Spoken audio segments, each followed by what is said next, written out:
listening to Chris Talks Cars on Cartoon Channel. Hey everybody, welcome to Chris Talks Cars. My name is Chris Goodin, and I'm joined once again by my good buddy Brandon Cole. Hey guys.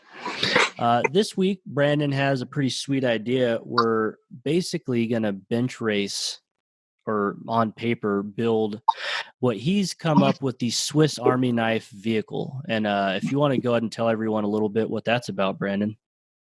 Yeah. So over the years, gosh, I've had so many cars, and a lot of times I kind of buy them and build them and end up selling them pretty quick. So not exactly what I want. Sometimes I want to go off-roading. Sometimes I might want to do a burnout. Sometimes I might want to do a little bit of racing, or who knows what I want to do. I always have a different mood when I'm in certain vehicles or whatever. So I think what I was really wanting to do was have a vehicle that can do everything. And it might not be the best at everything. Obviously if I have like a 6,000 pound vehicle, it's not going to be great for drag racing, and it's not going to be ideal for certain things, but it might excel somewhere else. But I just want something that I can take one vehicle and do just about anything, and I can have fun no matter what, and be reliable.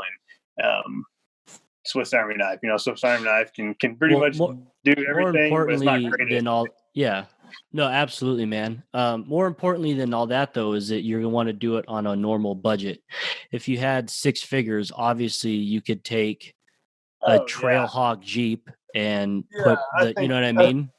In an ideal world, yeah. If I wanted to do this, I would go to a Ford dealership right now and probably buy myself after, or maybe a Trailhawk from a Jeep dealership or something like that.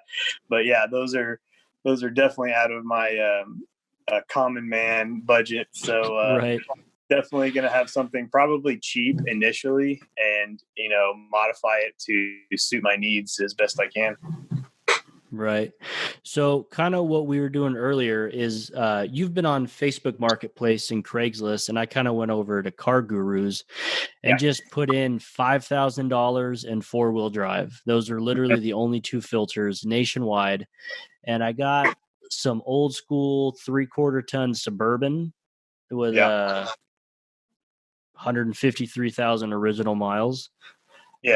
Jeep Liberty, those are kind of crappy. This one I thought was interesting and kind of made me, I like wagons, especially fast wagons. There's a 1985 AMC Eagle wagon that's four-wheel drive. Now that's not fast, obviously, but it got me thinking a wagon might kind of be the perfect thing for what we are trying to do here. Yeah, it's a possibility. And I think,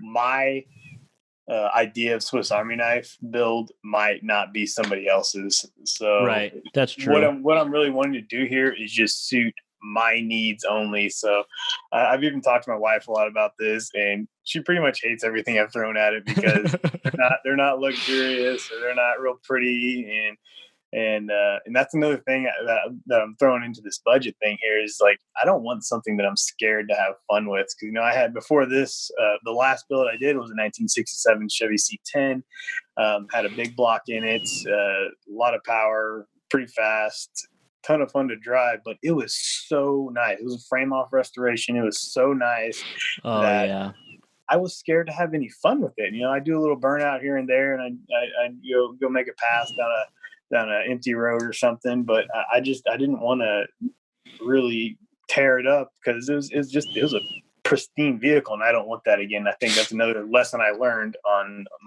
all my car adventures here, is that I don't really like really nice stuff because I can't really use it the way I want to. Yeah, I kind of had that moment in the Golf because I couldn't afford to fix it.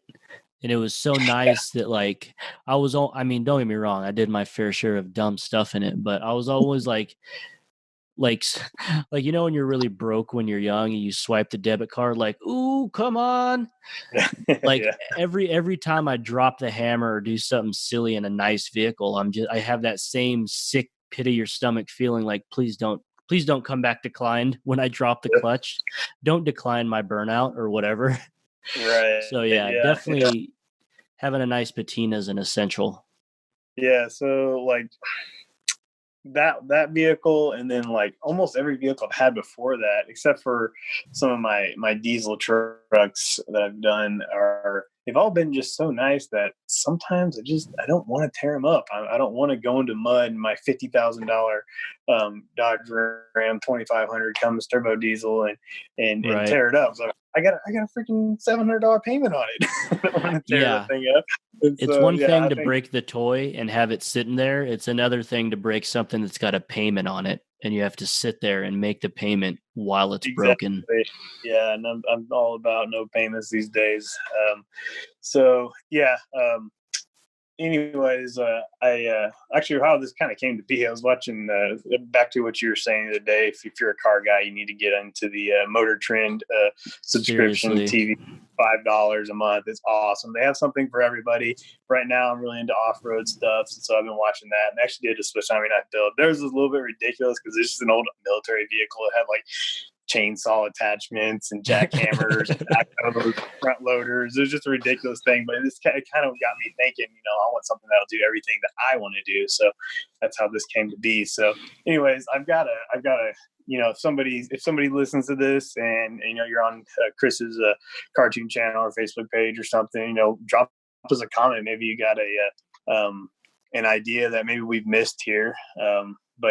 Anyways, here's my kind of the rules I've laid down for what kind of vehicle I want to start off with to build. So one, it's got to have 4 seats or more, but minimum of 4 seats. I got myself, I got my wife, I've got a 2-month-old baby, so he probably won't be hanging out with me off-road anytime soon, but eventually will be. And I got my dog, so I need at least seating for 4. And a lot of times it might be with myself, or I might have Chris with me or something, but at least seating for 4 is a minimum. Right. I want to be able to tow. So I have a camper. It weighs about 4,500 pounds dry. So by the time I get all my stuff in it, it probably weighs between 5,000 and 5,500 pounds. So I need to be able to tow at least 6,000 pounds to be safe, which kind of limits a lot of really good off-road vehicles in factory form, like the Wranglers and that type of stuff. So those will need some modification. Another thing is it's got to be 4-wheel drive, and not just 4-wheel drive. It's got to be actually off-road capable. Not like all-wheel drive. That would be your problem with the wagon. All the Subaru wagons, they're all-wheel drive. You can't lock them in. They don't have a low range.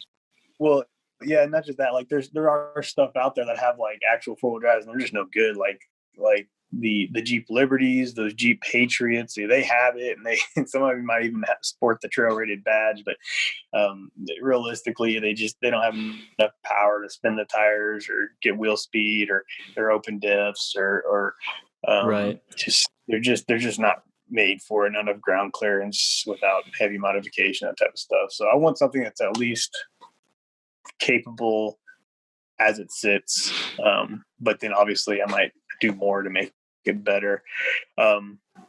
This probably won't be a daily driver, but I would like for it to be daily drivable. For whatever reason, maybe my daily driver's getting something done to it so I can drive this around, or maybe I just want to take it on a road trip, load up my camper, and have it reliable enough to be able to go do stuff like that. So that's important.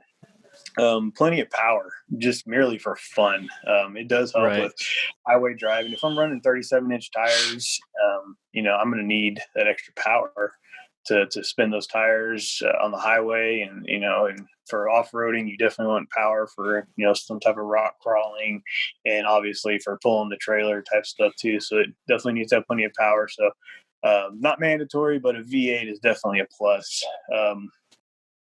Manual transmission, I swear, like, normally don't care about them, but every time I buy an automatic, I wish I had a manual.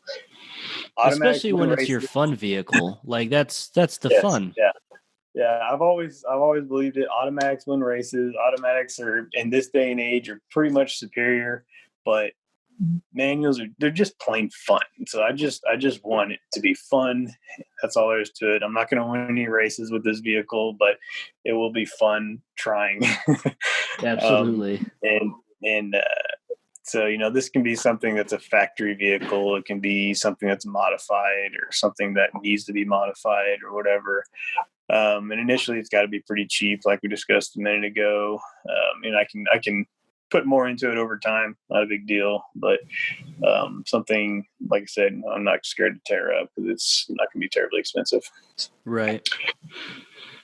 So yeah, that's all the rules I've got for this build.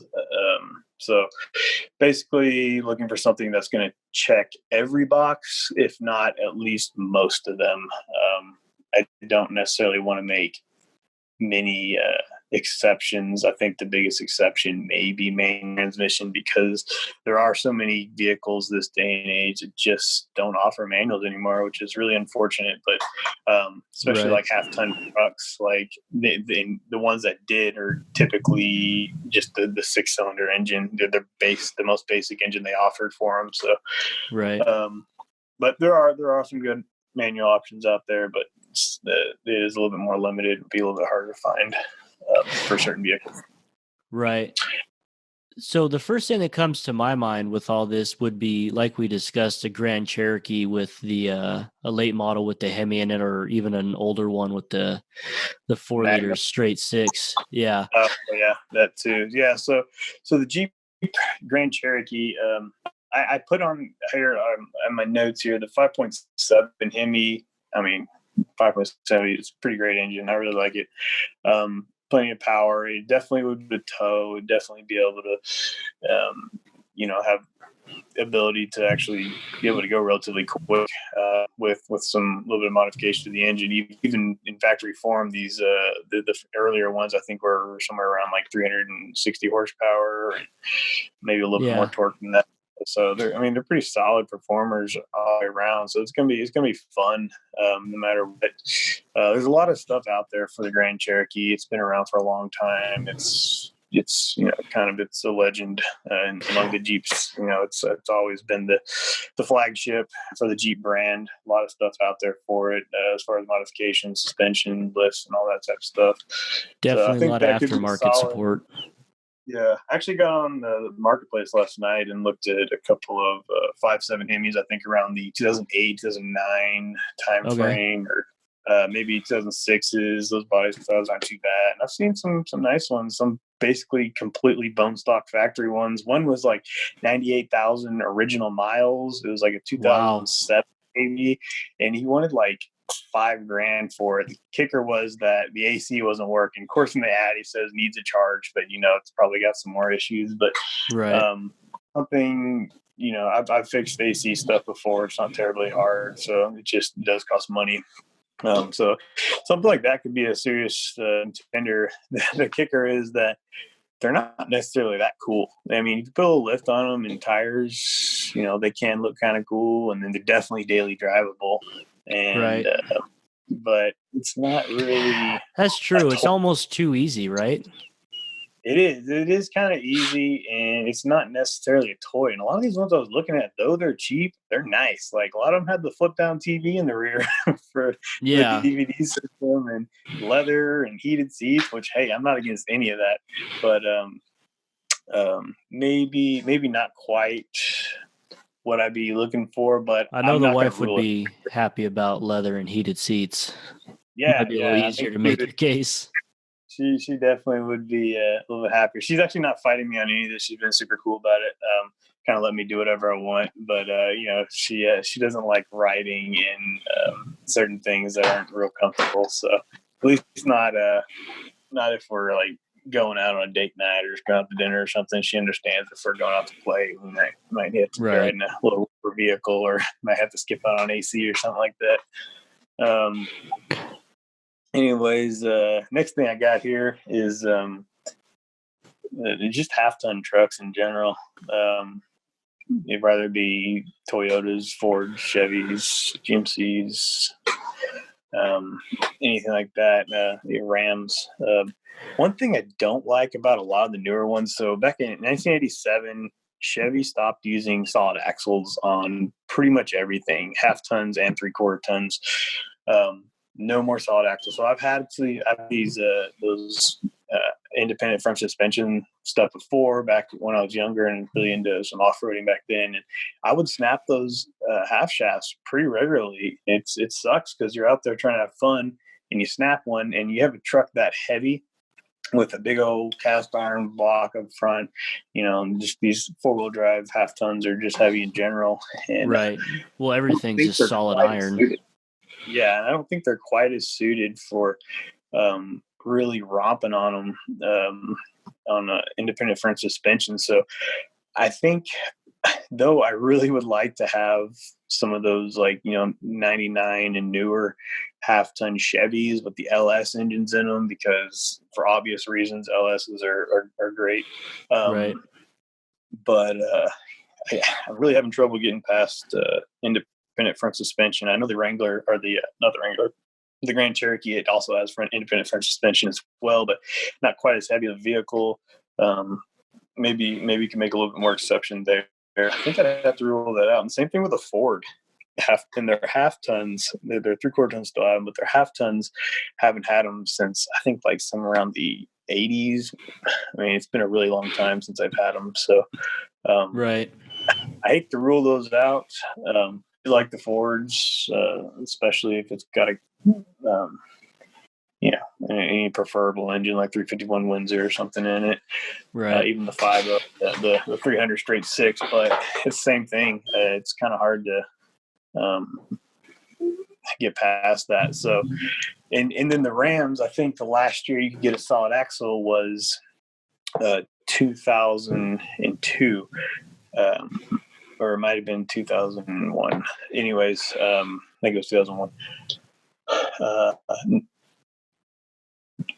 God, it's one of those years. Anyways, so right. you can get it. You still get Dana 44s front and rear on those, and that's actually a really great choice. Remember that 2001 Ram I had solid axles all around, and it ran those 35-inch tires. And I didn't do anything hardcore with it, but I definitely did quite a bit of off-roading in that, and it did exceptionally well. So.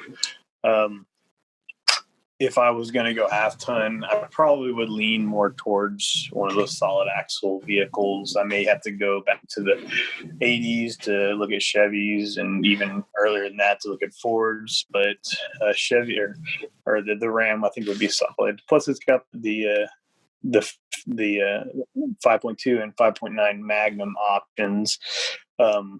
Unfortunate side of that was they never made their way into a sports car, because back in the day, Dodge, Chrysler didn't really have a sports car except for the Viper. Right. And so it never really got a lot of support. And so I think this engine gets overlooked a lot. It's actually a really great engine, especially for towing, off-roading type stuff, because it does make really good low-end torque, and even more so in the 5.9 over the 5.2, but either one of them is a really good option. There is some good tuners out there that mastered that engine. Flying Rock Performance has some good tunes out there and done some really good builds for the 5.2s and the 5.9 Magnum engines, and I like what he's done there. I think there's a lot of good stuff. It's just a really strong, good overall engine. That's what they had in all the RTs back then, right? The Dakota RT, Durango RT. Yep. The Dakota RT had a 5.9 liter Magnum engine in it, so it wasn't anything different from all the other stuff, but it was just basically a 5.9 in a lightweight truck. So it was actually a pretty fun deal. I've actually got Dakotas on this list too. We'll go over that in a little bit too. But yeah, they're I think those are good options, though. I mean, I'm definitely not going to rule those out. I think those are probably pretty high on the list. The only thing is, I've kind of been there, done that on that one. Right. So except I had a single cab, so I've actually had for that body style, which came 1994 to 2002, 2001, something like that. I've had 3 of those body styles already, and I actually really like them. To be honest, they're a piece of crap compared to the Fords and the Chevys as far as the rest of the truck goes, especially the transmission. But I mean, they're still good. They're just, I think the Ford and Chevy is probably a better truck overall, but you use the solid axles and you still get a good engine. Of course, you got to deal with their garbage transmissions. And unless you get the manual, it does come with the NV 3500 transmission. Those are pretty solid. Not super strong, but they're pretty good. And I All think that those stuff would can be a be lot of fixed though, modified afterwards. sure. Yeah, I actually have here in I live in Sanger, Texas. We have a really great performance transmission shop down the road. Jake's Performance. If you're ever in the area and you need an awesome transmission, check them out. But yeah, definitely can be built. Actually, that was something I was actually researching last night. You know what those transmissions are rated at. I don't think they even offered them on the 5.9 because they weren't rated high enough for that. I could be wrong. Don't quote me on that, but I'm fairly confident that's correct. So you can only get the manual on the 5.2, I believe. So Gotcha. Well, anything that old, we're going to probably swap at least some part of it anyway, or rebuild it, or for sure. You know what I mean? And there's a lot of just like direct bolt-in type stuff that doesn't take a whole lot of work either way. So it wouldn't be a big deal to do some swapping around, stuff like that, kind of Lego type stuff. But moving on, this is probably really high on my watch list. The Bronco. Like the 70s Bronco or OJ Bronco? Okay, OJ Bronco. So if you go back there to those 60s and 70s, you're gonna find two types: those pristine ones that are super expensive and they're ragged out, piles of crap, rusted to hell, stuff that I really don't want to get into. I don't want to get into body work. I don't blame you. I was just trying to clarify. Yeah, like Icon Motorsports and all those guys, the ones that aren't absolute rusted out beyond repair, they bought because they're doing frame off restorations and charging, 6 figures for them.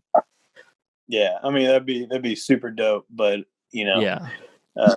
I actually really, really, really like the later '90s. Like I think it's '96 to like '90 or '95 to '97. I think is the styles I really like. The older ones are actually pretty cool too. Early '90s, late '80s. Those aren't too bad. They're kind of more boxy. A lot of people probably would consider more ugly, and I think that's why they're a bit cheaper. But I found some really good deals on what you're calling the OJ body style. Really like them. So another thing I really like them is they have great engine options. So you got 3 engine options with them. You got the 4.9 300 inline 6, which awesome engine for low end torque.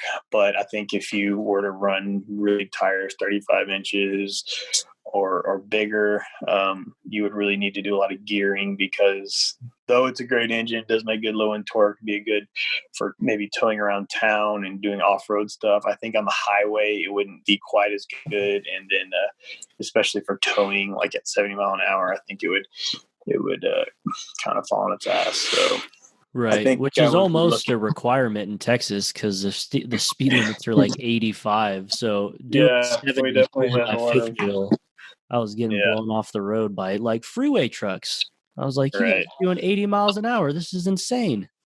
Yeah, I drive low for the most part, and I get past a lot. It's pretty crazy around here. I'll be going 75 mile an hour, and I'm just getting past like I'm standing still, and I'm like, good grief. But yeah, it's just the way it is around here in Texas. Everybody drives fast, and some of our speed limits are legitimately 85 miles an hour, which I don't think I've seen that wasn't a joke.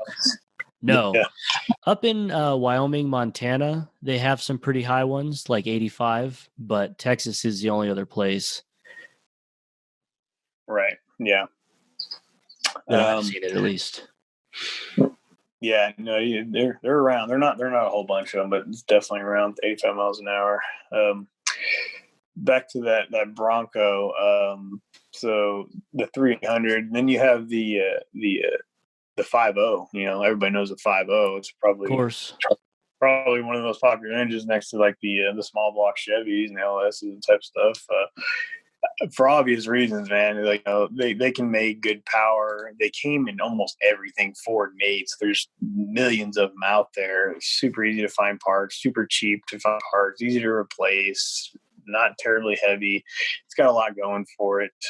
If you have the 5.0, it did have a manual transmission option.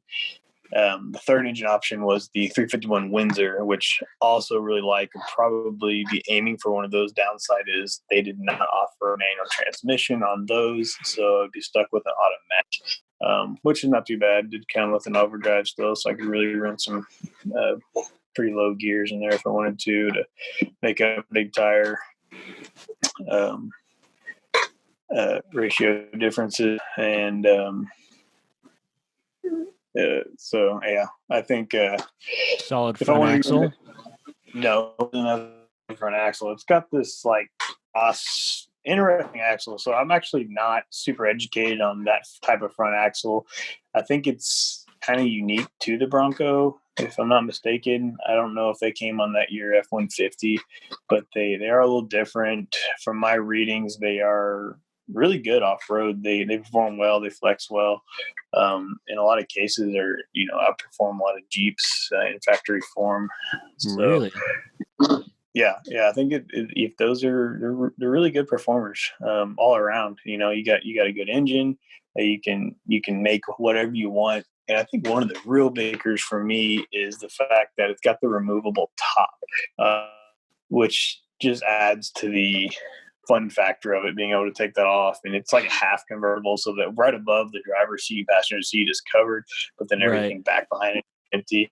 Another cool factor is that, say this did become a daily driver and I got rid of my F-250 or something, you could, if you take the back seats off and you take that top off, you basically have a truck bed now. Right. And so if you need to haul something, I could, or put whatever back there I needed. So a lot of cool versatility with that. It kind of really suits the Swiss Army knife brand. And you don't see a ton of them, so that bumps up the cool factor, at least for me. For sure.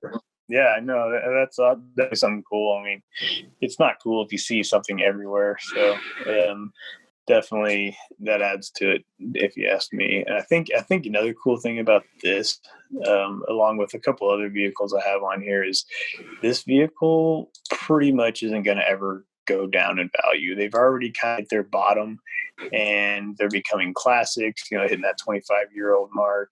And they're actually starting to slowly go up in value. So if I ever decided that I want to get rid of this, I either can get my money back, or hey, you never know, might make money. I've definitely made money on other builds before.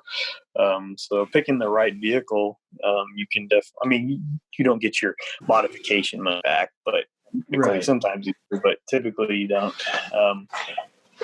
But definitely a way to not lose your ass financially anyways, on a project like this, which kind of leads me into the next thing. Obviously, Wrangler's going on this list, because it is just, they're popular, they're cool, they got a lot going for them. They're convertibles, they come with manual transmissions, they're not terribly horrible on fuel economy, which is actually something I meant to leave. Actually, I did leave that off there. I didn't want to add fuel economy to my list, because I don't want to worry about that when I'm having fun. Exactly. They're not terribly bad either way. Especially if you get the manual transmission. I think you can maybe squeeze close to 20 out of them with stock tires. But beside the point, the downside is they will not tow 6,000 pounds. I looked them up with a factory engine. Correct. Well, the engine isn't what does it, though. Brakes and bearings and rear ends. And I think a lot of them are rated. I think if you get top tier stuff, you get 3,500 pounds. And that's probably with a Rubicon with a 410 axle and upgrade brakes and everything. So I would say that this would only be an option, which is still a strong option for me, because I'll be honest, I really want one. Right. And I think I mentioned that in the last episode as well. So definitely going to need airbag for the rear, because it's going to look like I'm doing wheelies going down the road pulling a 5,000 pound camper.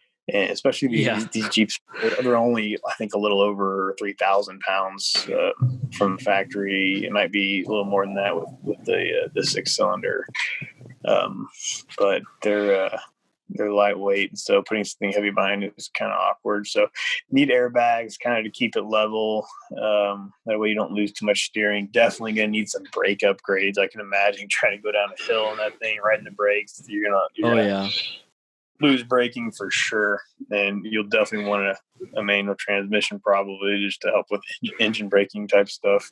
Yep.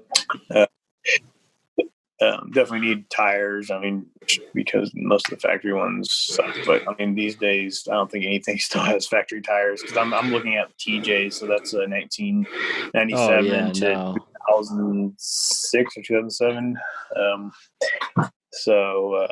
Tires, airbags, brake upgrade, and then obviously the engine swaps. There are really endless options for this. There's a lot of stuff out there, a lot of good support for them. I think the obvious route would be an LS. Yeah, that's probably the most supported one aftermarket. Yeah. Being the diesel guy, I would love to say like a 4BT in it. But what kills me is that I think that engine's something like 300 pounds heavier than the LS. It might be more like 400 pounds heavier. It's ridiculously heavy. Crazy. Yeah. So I mean, you would not only after putting that in there, you'd have to upgrade like heavy duty suspension and just to support the engine. I mean, then you're adding that, and you got bigger tires and all that. I mean, you may even have to upgrade the axle. I think those TJs had something like a Dana 44 in the rear, and don't quote me on this, whoever's listening, but I think they had like a Dana 30 in the front. So you're talking about putting a lot of weight on a pretty basic front axle. So it would take pretty heavy modification to do that. So I would probably go with something like the LS. Even taking it further, so the obvious thing would be 4.8, 5.3. I really like the idea of an all aluminum engine, which they didn't come in aluminum. The 5.3s and 4.8s are all iron blocks, to my knowledge. So I'd be looking at something maybe aluminum. It'd probably be out of price range, so we'd probably stick with a 4.8 or a 5.3. But either way, I think those are 100 pounds or so lighter than the factory 4.0, and they're not much heavier than the 4-cylinder that those came in as well. Right, because the cast iron block, iron head, straight six, bulletproof, just not very economic. Right. Yeah, super heavy for what it is. Right. So strong option, but it's gonna need a lot of work, and I'm up for the task if that's kind of the route I go. Of course, I definitely have to get that thing probably pretty cheap to if I found one, I wouldn't mind finding one that doesn't even run. Just get it real cheap and going ahead with the swap or that's probably your best option price wise, because you're gonna gut it really anyway. So because if you buy one that runs and drives, you're paying for something that you don't even need, because you're just gonna swap out everything anyway. Right. Yeah. Yes, for sure. So yeah, a lot of work there, but I think if I got something that already wasn't running cheap or just had an engine pulled out of it already, I mean, just make it even easier and cheaper. But they came with actually quite a few transmission options, and the manual transmissions that came in with the 6-cylinder engine, I think are rated conservatively around 300 pound-feet of torque. So I think a 4.8 would be a great deal for that, with leaving the factory transmission. And then I think it even handled the 5.3 pretty easily, even with maybe like a small cam or minor modifications on it. There you go. That'd make it a little easier if I went around like that. Plus, I want a manual anyways. Right. Yeah. Well, the cool thing about the Jeep, especially the Wranglers, is there's so much aftermarket support. There's kits where you can they send you the brackets to put an LS in it. Like it's so effortless now. There's a kit for just about any engine you want to put in there. And I mean, the purists that want to stay with the brand, so they would maybe want to put the Hemi in there, or the Magnum because it's a Chrysler product. There's Right. kits for that, and then the guys like us, they don't really care about that crap. We can put our Chevy in there. Shoot, I'll put a Ford engine in there. I don't care. It Put a don't matter to me. Coyote in there, man. That'll really. I Yeah, mean, I Wranglers would are pretty much everywhere, but I doubt there's many Wranglers with Coyotes. if money was no issue, I would say a Coyote would probably be pretty high on my list for sure. I like that engine. Or that Voodoo engine you like a lot. The 5.2. Oh yeah, that would be horrible for rock crawling though. It sounds awesome, and yeah, it's like north of 8,000. It sounds great in the mud, but up rocks, I don't know how well it do. Now that you mention it, that would probably go hand in hand with the Coyote. They're not necessarily great low end torque type things, but they are in the F-150s, and they do pretty well in that. So I think it's still suited. But I think there's probably better engine options out there. I just kind of like the Coyotes just because they're pretty tough, and I don't think anybody's done that yet. But definitely not power, man. Yeah, it's not gonna be an option for me, but it doesn't hurt the dream a little bit. Right. Anyways, what do you think, man? What else we got? Well, I don't know. The rock crawling aspect of it really narrows down what you can do. Like, if you just wanted something to pull the trailer and like put swampers on and like go on trails, really any full size SUV is basically a half-ton truck. Yeah, and keep in mind, I'm talking about like going to the Moab and conquering the toughest stuff they got there, and just something that's capable of doing some moderate stuff. I don't want to get left behind if I'm just hanging out with friends because I didn't bring enough vehicle. Right? Yeah, that's the worst. Right. K5 Blazer. It's probably. Is there a premium on those? I feel like anything that's got nostalgia linked to it, like the 70s Broncos are like that because, they're very desirable. So are the K5s all bought up or clapped out? So they're real tough. Same with the 1500 trucks from that era. They're tough. They're solid. Solid axle, and up to like 87. I think they actually switched the name to like a Blazer after that. It basically looked like a Tahoe or whatever. Right. But kind of same concept. But the K5, you get the solid axles with it. You get the small block Chevy with it, and they're just pretty tough. So yeah, they're kind of ragged out, but they. It doesn't take much to get a small block Chevy back up and rolling. Some real basic interior and a 350 or a 400 transmission. What do they have in those SS Tahoes? Sorry to cut you off. I just thought about that. You remember those? You mean the SS Trailblazer? No, there's like a Tahoe or a Suburban. I remember it was full size. Oh man, it'd have to be in the 90s.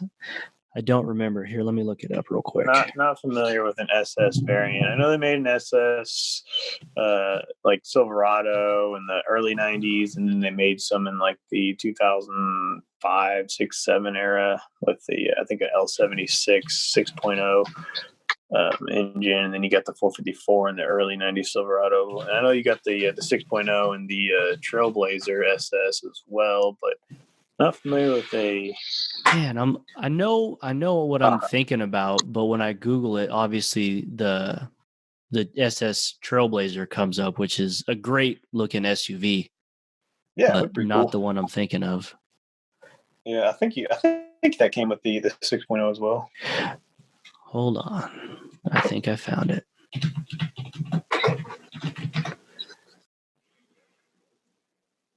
Nope, didn't find it. Damn it. I'll look it up and find it, I'm sure, as soon as we get off. Maybe it was a custom build. No, I've seen a few of them around. It was a big Chevy full size. It looked like the Bronco. Huh. Man, this is going to drive me crazy.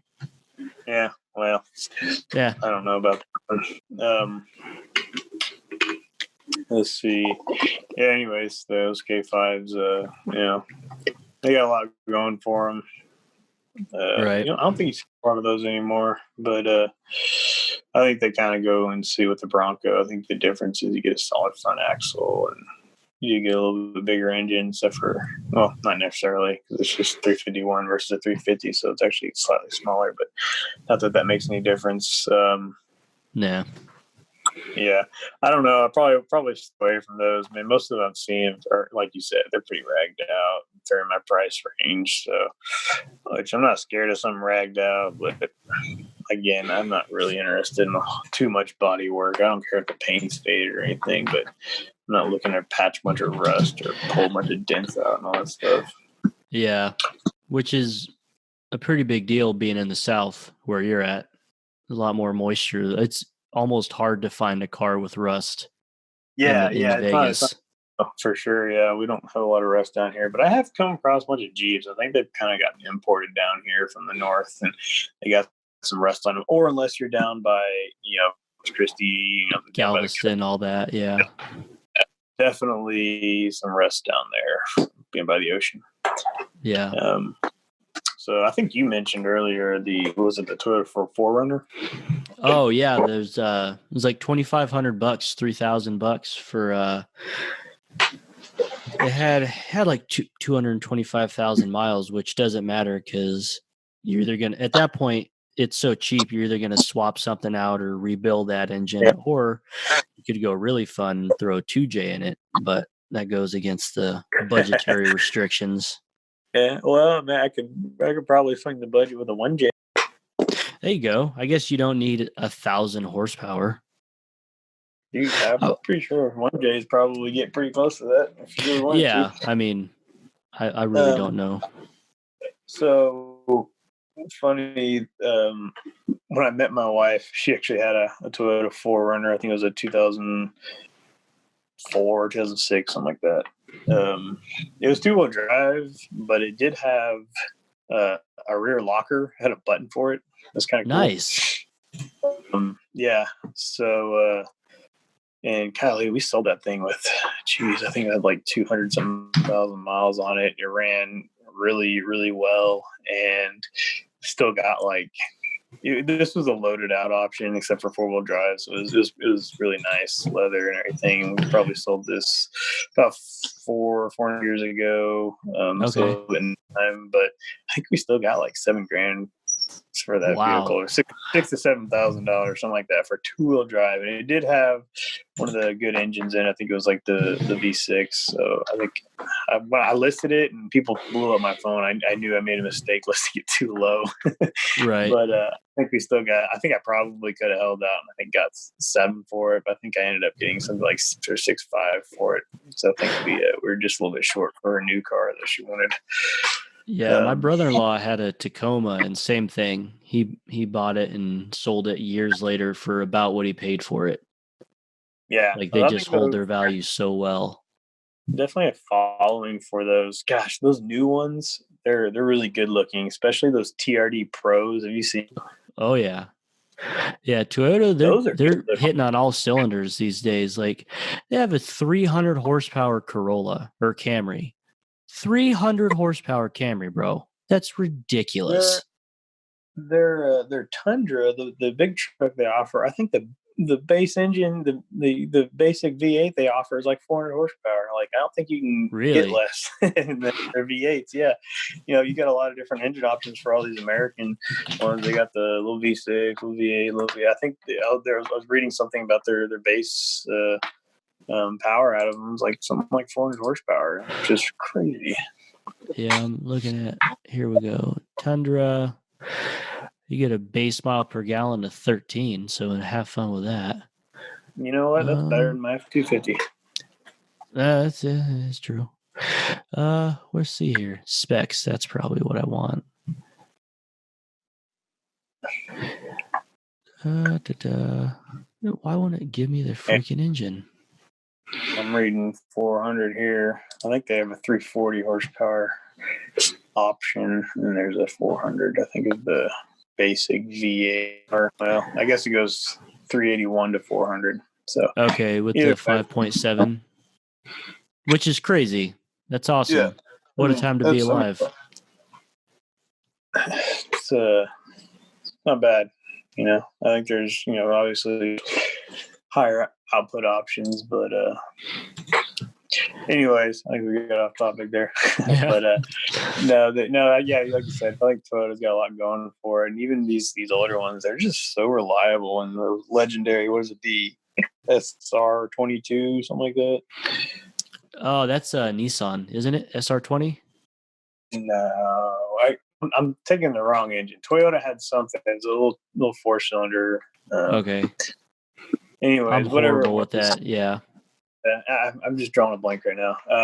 Whatever it was, it's my buddy has one in his old Toyota, like old 80s pickup truck, got a flatbed on it, the little 2-cylinder or 4-cylinder engine.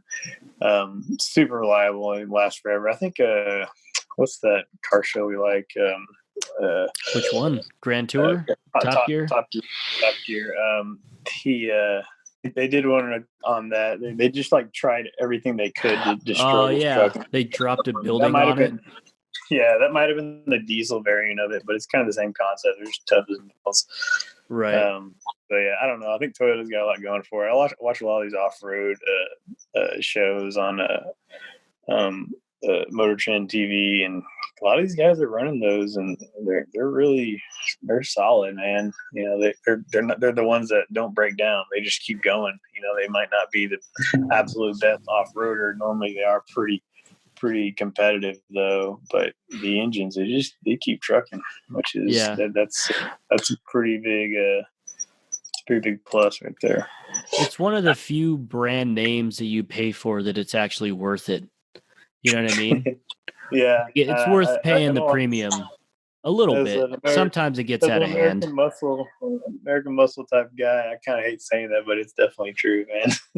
Yeah, I mean, it's especially tough being a classic Ford fan because we didn't have anything for a long time. Like we had the 5.0 and that was awesome, but they're not saying Coyote swapped the world yet. But that kind of brings up something else we've been talking about. They might be saying 7.3 liter Godzilla swapped the world. Looking at the dimensions on that, it's smaller than the 5.0. That is ridiculous. Yeah, I think it's not as wide, and I don't think it's as tall either, because those cylinder heads are just so huge on the overhead cam engines. It just adds a lot to it. So I mean, you can really put that. It's like an LS. You can fit it in just about anything. So yeah, I think that's going to be something really cool. When people start dropping those engines. I don't think you can actually get it in a crate engine yet, so you're probably not going to see a whole lot of it right now. But I was reading, you can get you might be able to get some remanufactured ones because I think they actually had some recalls on the 730. They're trying to keep hush hush for a while, but there's definitely some recalls. I don't know the specifics of it. I didn't worry too much about it. I was trying to just stay optimistic about the engine because it sounds really cool. Right. But right now it's only in the F250, right? Well, it's in F250 on up. Yeah. 350, 50, 550. It completely, entirely replaced the 6.8 liter V10. Right. Which would be another unique build option if you had a lot of hood room. Yeah, I mean, I wouldn't mind just having a factory V10 engine. I had a 2001 Ram 2500 with the NV 4500 manual transmission. It had the 8 liter V10 in it, and it was so fun to drive. It towed extremely well. I know a lot of the diesel guys, don't like to admit that, but this thing really, really towed extremely well, especially with the manual transmission. I did have an upgraded clutch, so I will give that a little bit of credit, but just the whole setup in general, even with 355 gears and 33-inch tires, it would burn out all of first gear, all of second gear, half of third gear, and I could chirp fourth gear. Fourth gear is a 1-to-1 ratio. You go look at the torque curve out under that. So from the factory, it was 310-ish horsepower and around 450-ish torque. That's just at the engine, but the from like basically idle all the way across the RPM, it never drops below 300 pound-feet of torque. I don't even think it drops below like 350. So it just carries torque. So no matter where you shift and where you are, you have just tons of torque right there, ready to go. No spooling, nothing. It's just ready on hand. Right. And so, yeah, it'll roast the tires no matter what you're doing. So it was a lot of fun to drive. That truck actually I sold that like 2 years ago or something. And it only had like 78,000 original miles on it or something like that. And I kind of regret selling that one. It was just a lot of fun. It did get 11.6 miles per gallon average, so that sucks. That's rough. I mean, that was probably the only thing I didn't like about it. I sent you a picture earlier on Instagram. There's on 1320 video. They have a picture of a guy that's putting that Viper V10 in a Datsun pickup, which they should just make him sign life insurance paperwork right there. Like, that's ridiculous. That's a wild ride, I would imagine. Those things make really, really excellent torque, even more than the Dodge or the truck V10. I don't know if it's as instant though. I can't say. I've never driven one, but I would imagine it's probably pretty similar. I believe Lamborghini had a hand in designing that Viper engine. That makes sense. They're big fans of the V10. Mm-hmm. Yeah. It's it sounds great. I love. My gosh, the merging of Audi and Lamborghini is probably my favorite thing that's ever happened, because now you have the Huracan and the R8, which are basically the same car, same engine, same running gear. All the drivetrain is designed by Audi and all the exterior is designed by Lamborghini. Can you think of a better combination? It's pretty tough to beat, man. Yeah, I mean, 2.9 seconds, 0 to 60 in the R8 and the Huracan, like, that's crazy. I will raise you the Tesla. Well, yeah, but that's you're playing with different rules at that point. I know. I hate saying that too, but gosh, they're fast. Yeah, well, I've had a lot of people ask me, because before I quit my job, I was looking at getting something fast and like, well, what about a Tesla?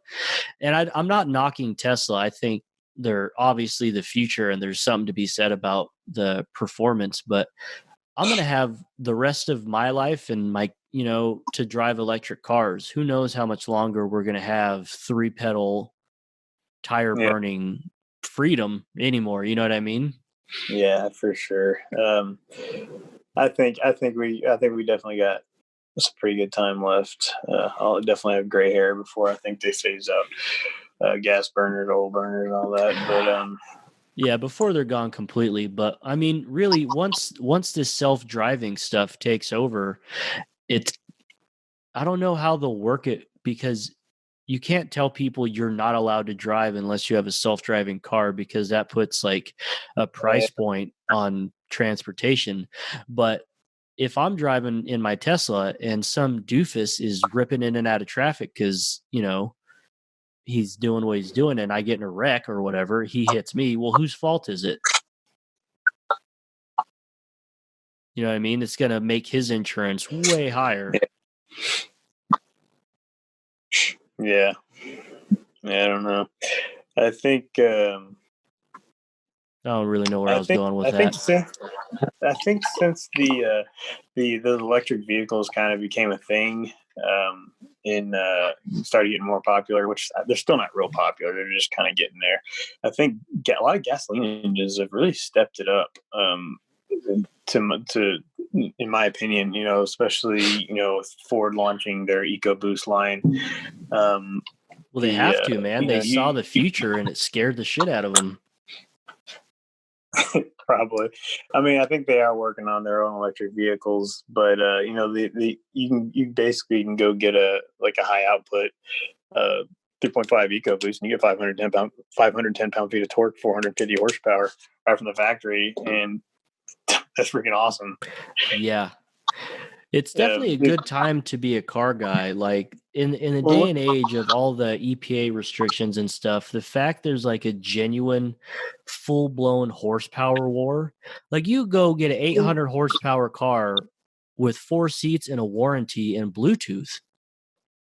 Like that's crazy.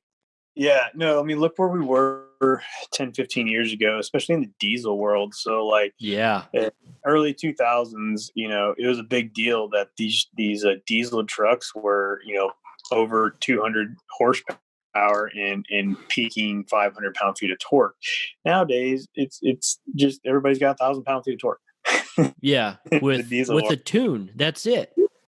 No, Now, with no tune. They're factory. who's rated 1,000 foot-pounds of torque right now? Everybody, the 6.7 Power Stroke, the 6.7 Cummins. Now, granted, it is the high output 6.7 Cummins, and then I think even the Duramax is either knocking on the door of 1,000 or they might be there as well. Wow, look at me! I thought they were all around 859 still. Yeah, so if you like the Cummins I had, the 2014, I think yours is 15, right? Yep. Yeah, so 800 foot-pounds because I have the crappy transmission. Yeah, so they're either 800, 850 area, and I think shortly after that, maybe around 2016 or 17 or something, I think the high outputs got bumped up to around 900, and then the 950, and now they're around 1,000. That's crazy. Yeah, it's pretty nuts. I mean, it's a lot of power. But what's stupid is it doesn't feel like it. So, I mean, you know how it is. So, like, when the first time you got into your 800 pound-feet of torque truck, were you expecting to smash the throttle and just roast the tires? Because I was. If there was no traction control or any computer, I mean, I'm sure you would. Yeah, well, that's what I feel like it's all dumbed down. Oh, it is. There's so much torque management everywhere, in the engine and the transmission, traction control, everything, that you really don't even get to use it. So realistically, there's no point, and they've taken away all manual transmissions. So as of 2000, I believe 18 was the last year you get a manual transmission, and it was offered in a Dodge. I think Ford stopped offering manuals at 2010 for their 3/4 tons and up. And I don't know, Chevy may have stopped it even sooner than that. But those are the tire roasters. Those are the engines where you could actually, granted, you turn off the traction control, you can just dump the clutch and roast the tires and actually have something where you can actually feel like you have 800 pound-feet of torque. But yeah, so these days it almost doesn't even make sense to have that much torque because you can't really honestly use it. Maybe going up a hill when we're pulling a trailer and kind of digging down deep in the lower RPMs or whatever, trying to just chug up a hill, you might really come in handy there. But otherwise, yeah, I don't think it didn't seem like. I think it's more of just a horsepower war and bragging rights type thing among the brands. Right. Yeah. Well, my friend, that's been an hour. I know you were worried about us not being able to fill 30 minutes, but here we are. Well, it's funny. We kind of got off topic, but I actually have a handful more to go over with here. Yeah, that's cool. I think we get the point of the build, though. No, and we can do it. We can talk more about it later. Yeah. So I'm trying to keep these around an hour because we'll just sit here. We could talk for a couple hours a week, but I know the millions of people listening don't want to hear that. Yeah, so I think we'll cut it off here for now. Follow Brandon on Instagram. He's Brandon Cole 67. Drop him a line. I'm sure he'd love to hear any suggestions you guys have of stuff we haven't thought about or ways to do what we talked about better. Follow me on Instagram. I'm at cartoon_channel. The podcast is available, iTunes, Stitcher. I posted on the YouTube channel, which is just Cartoon on YouTube. It's in the Apple iTunes store, so you can find it pretty much anywhere. Next week, we'll probably talk to Brandon maybe some more, but Manny, who's my business partner, he's in California right now working on a trailer that I don't even know where they got it, but they're reinforcing it and building it into a motorcycle trailer. So we'll have pictures and videos of that up in the next couple weeks. But that's all for now. I'll see you guys later. Thanks.